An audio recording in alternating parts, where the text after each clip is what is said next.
जी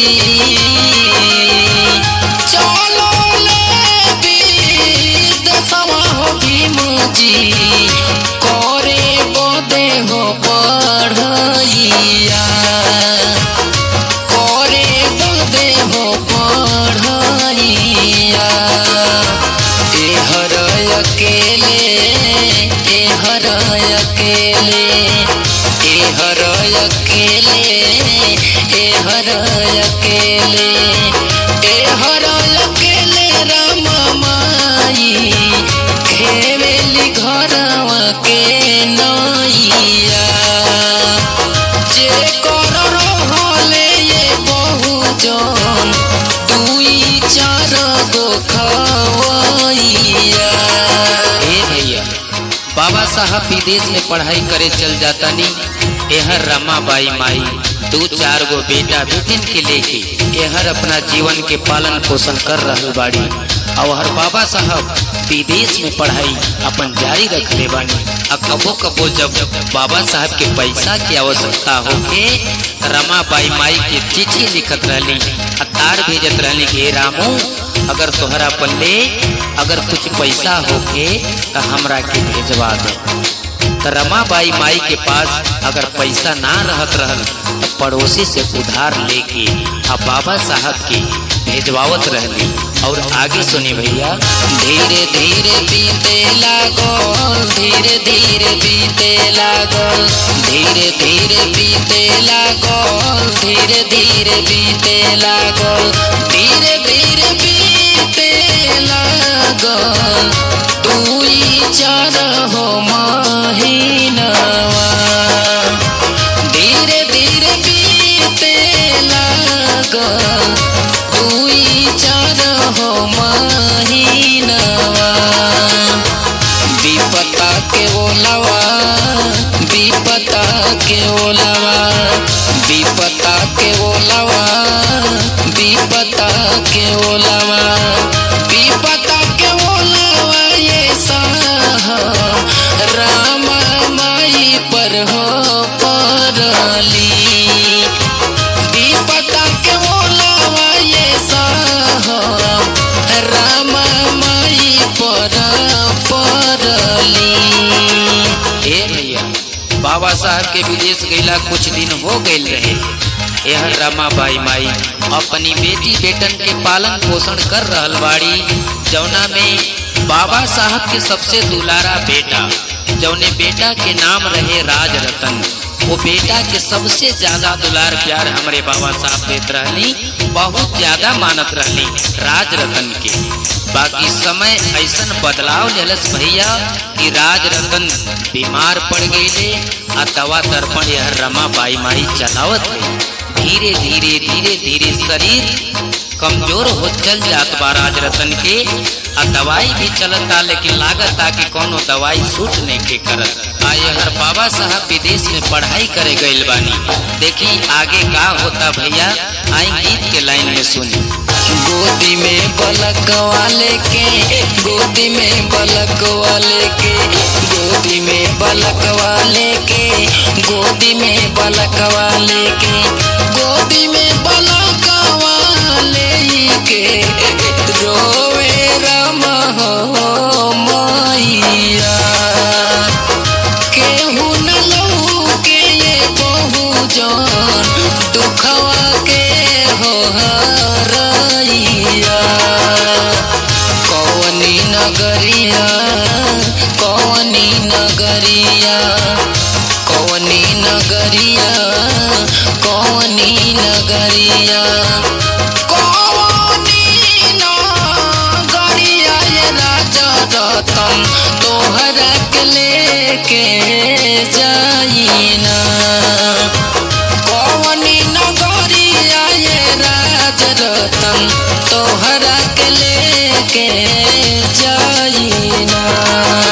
भैया रमाबाई माई राज रतन के गोद में लेके रोवत है आ यहर राज रतन अनमोल पड़ल बाणे आँख मुनाइल बा धीरे धीरे शरीर छटपटाहट के तरफ जात बा लेकिन रमाबाई रो रहल बाड़ी आ ई सोचताड़ी कि साहब हे साहब जौने औलाद के जौने बेटा के अपने जान से ज्यादा मानत रही, सबसे ज्यादा दुलार प्यार देते रही साहब, आज वे बेटा आपका लागत हाथ से निकल जाए साहब। माई रोवत है रो रो के साहब के चिट्ठी लिखवाओ ताड़ी, कैसे भैया आई गीत में सुनी। रोई रोई चिट्ठिया, रोई रोई चिट्ठिया, रोई रोई चिट्ठिया, रोई रोई चिट्ठिया, रोई रोई चिट्ठिया रामा बाई साहब जी के हो पटवली। रोई रोई चिट्ठिया रामा माई साहब जी के हो पटवली। तोहरो ललनवा, तोहरो ललनवा, तोहरो ललनवा, तोहरो ललनवा, तोहरो ललनवा ये साहब खोले नहीं हो नयनवा। तोहरो ललनवा ये साहब खोले नहीं हो नयनवा। रमाबाई माई चिट्ठी लिखवा के भेजवाओ तारी भैया। अब बाबा साहब की चिट्ठी पहुँचतिया। अब बाबा साहब चिट्ठी के पढ़ रहल बानी, मन ही मन सोचत तानी, हे राज रतन, अरे बेटा हम तोहरी माई से वादा केले रहली, अपने रामू से वादा केले रहली कि हमार बेटा राज रतन दुनिया में राज करी। बाहरे राज रतन, लेकिन बेटा ये का भई?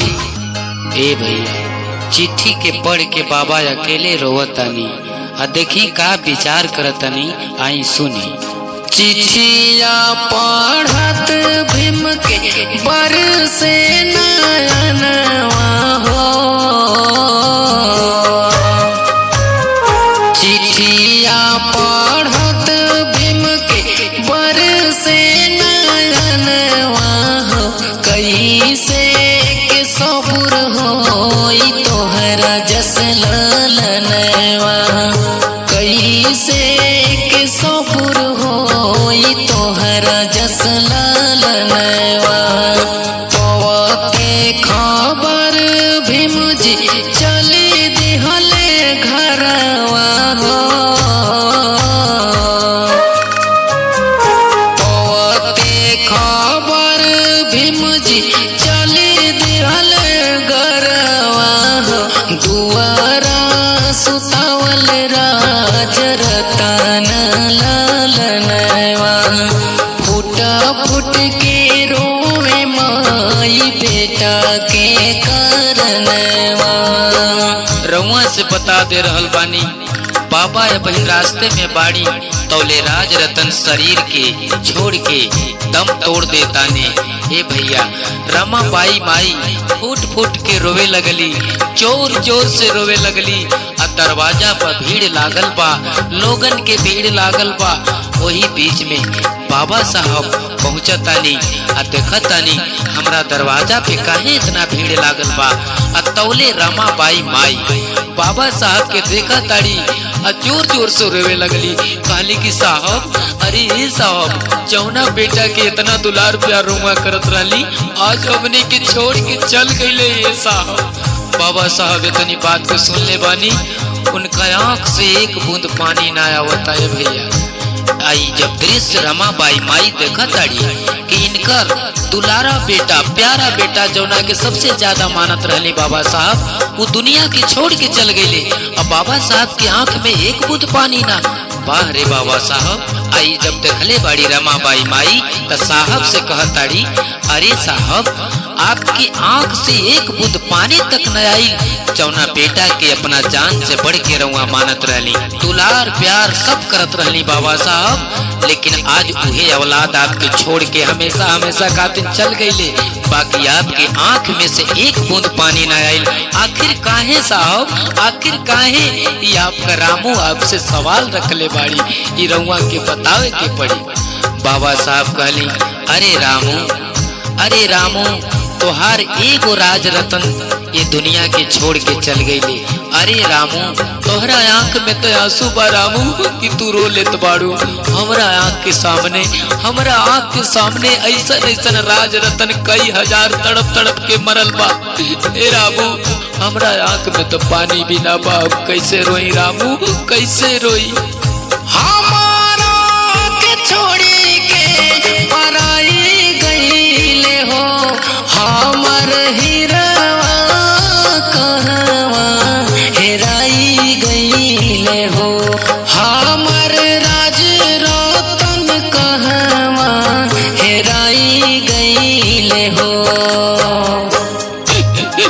ए रामू अरे रामू मत रोवा रामू, आज से राज रतन तुहार ना हो रामू। हमके देख के संतोष करा रामू, हमके देख के संतोष करा रामू।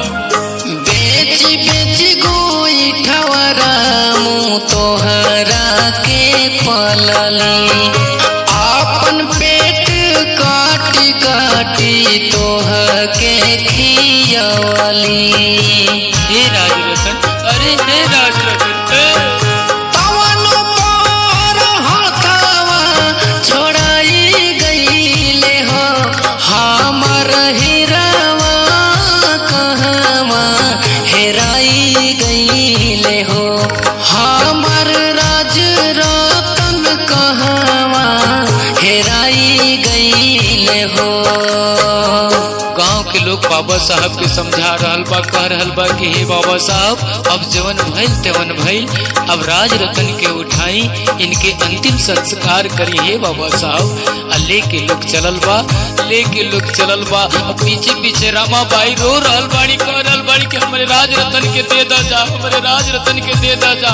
ए भैया साच कहल जाला बाप के कंधा पर बेटा के लाश कैसे बर्दाश्त होई, ओ भैया कैसे बर्दाश्त होई।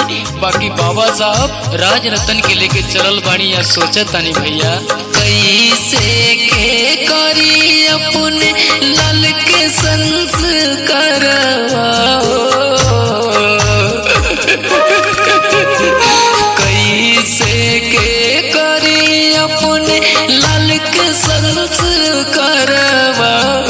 हथवा में ये कहूँ न फुटही कबूड़िया, हथवा में कहूँ न फुटही कबूड़िया। सोचते सोचत भीम के बरसे नयनवा, सोचते सोचत भीम के बरसे नयनवा। रमा माई देखते समझ गईली बतिया, साहब की लगे नहीं कि कफन बरसतिया। अपने बेटा के गोदी में लेके बाबा भर भर भर भर भर भर भर भर रो तो भैया। रमा बाई माई देखली कहली अरे लाल की मोला पोतना ना रोले हमार साहब, अतार संस्कार करे बदे ले जाए के बात इतना हमार साहब काहे रो तुम भैया। माई समझ जाताड़ी, रमा बाई माई समझ जा रहल बाड़ी कि हमरे साहब के लगे अपने लाल के वो कफन के पैसा नहीं के, यही से साहब रो रहल बाड़न। रमा बाई माई का करते भैया आई सुनी। साहब के मुहावा निहारे लगली हो, अपना चरा के रमा माई हारे लगली हो, अपना चरा के रमा माई हारे लगली हो। रमा बाई साहब की ताकत है, साहब बरबर बरबर रोत हो। रमा बाई माई जान जाता कि अपने साहब के लगे कफन के पैसा ना है भैया, यही से रमा बाई माई अपन नजरा के पार तारी कैसे। जवानिया चरवा में राज रतन जन्म ले, ऊहे चरवा मर तो के ओढ़ले। कफन भी न लाल मोर दफनाई